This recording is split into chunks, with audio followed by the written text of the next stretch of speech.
今回のワークショップの目標は C6 の角度や向きをコントロールできるようになることです。角度や向きを3パターン変化させていきます。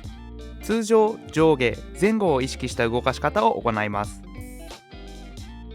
まずは通常の C6 から始めていきましょう。先にスローハンドだけを斜め上後方に上げます。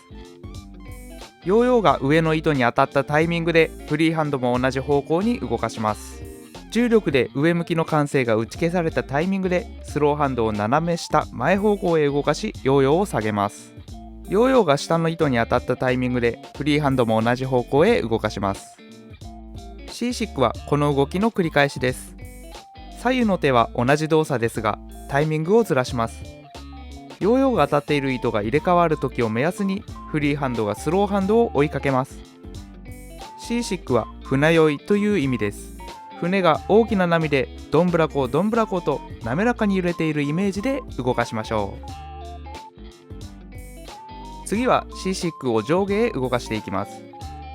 手は垂直に上下させます。通過するときはフリーハンドの指のそばを狙います。最後は C6 を前後へ動かしていきます。スローハンドは水平に前後させます。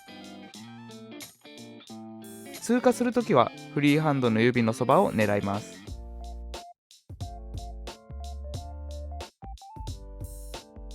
今回のワークショップでは C6 の向きを上下前後にも動かしていきました。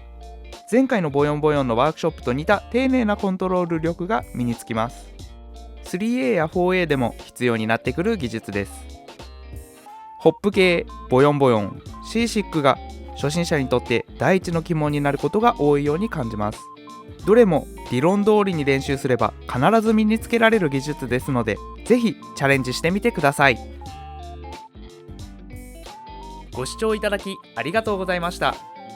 この動画が参考になったという方は、ぜひチャンネル登録、高評価よろしくお願いいたします。